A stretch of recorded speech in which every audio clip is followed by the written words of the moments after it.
Bien-aimés frères et sœurs, vous connaîtrez la vérité et la vérité vous affranchira. Ça, c'est pas moi qui le dis, c'est la Bible qui le dit. Mais moi, je vous dis mieux.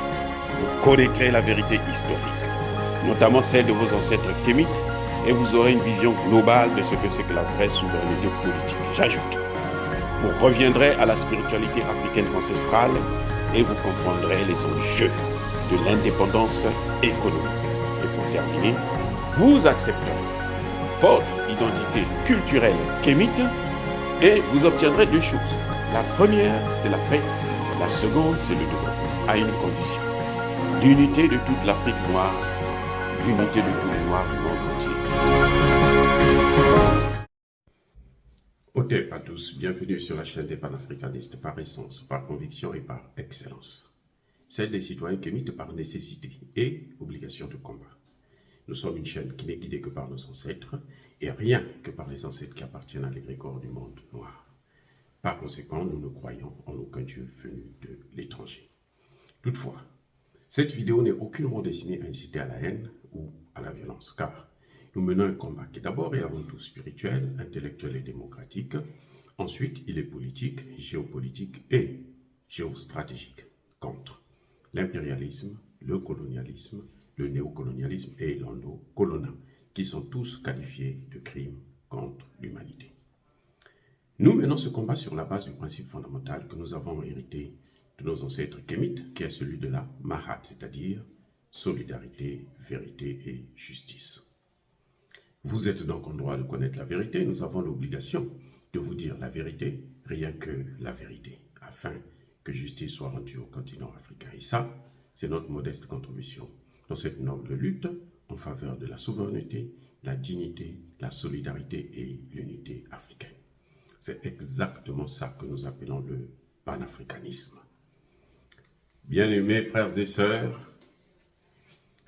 je crois que, comme je vous ai dit tantôt, que Macron, la gaffe, a misé gros au Niger et il est en train de perdre aussi gros en Afrique. La situation de la France ne cesse de se détériorer en Afrique. De plus en plus, le camp des souverainistes s'agrandit et de plus en plus les pays africains veulent se débarrasser de l'impérialisme français d'abord et avant tout, et ensuite on va s'occuper de l'impérialisme des autres pays américains et des autres pays de l'OTAN. Emmanuel Macron a cru que le Niger lui appartenait, l'Afrique lui appartenait.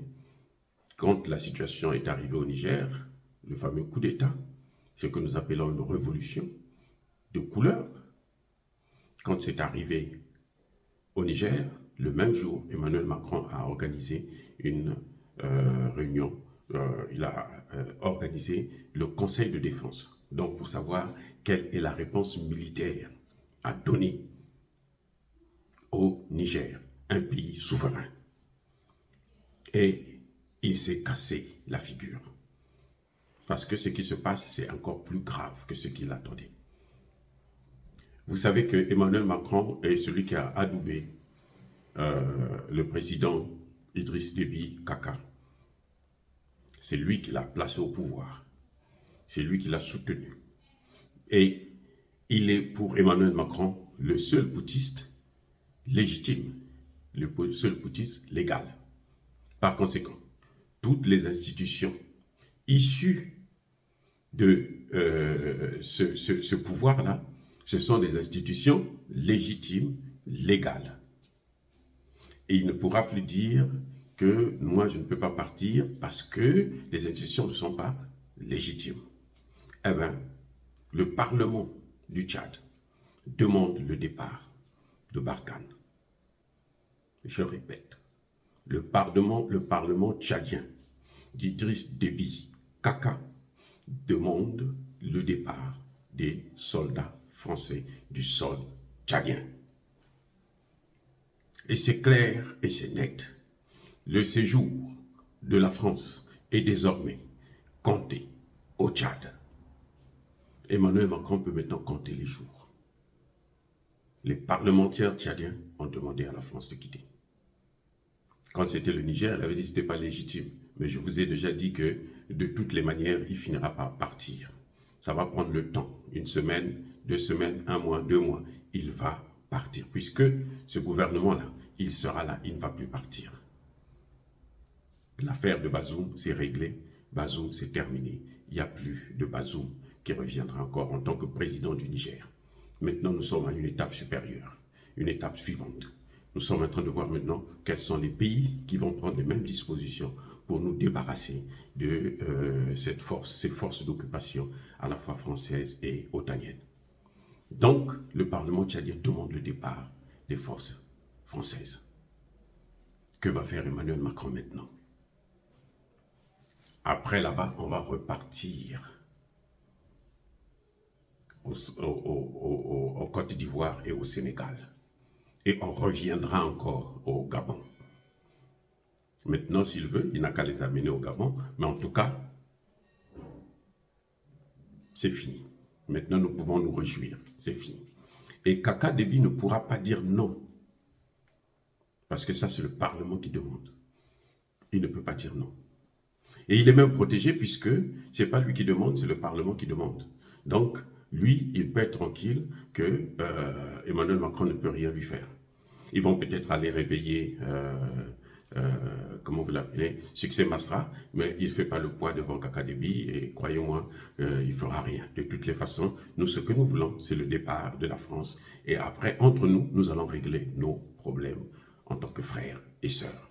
Dire cela, c'est inciter à la haine ou à la violence. Non. Encore une fois, il y a Bako Hervé, il y a Malembe. Soyez bénis, soyez abondamment bénis par le Dieu des Kémites et par nos ancêtres angélisés.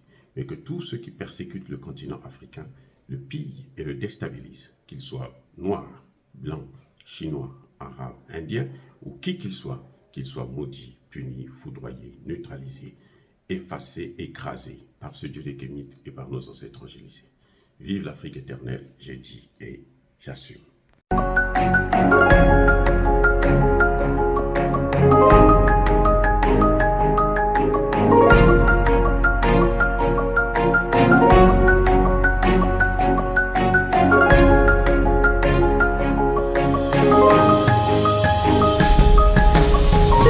Eux, ils marchent par la foi et non par la vue. Mais moi, je vous conseille vivement de marcher par la connaissance scientifique et historique, notamment celle de nos ancêtres kémites, par les 5 sens et par l'intelligence. Abou Abia.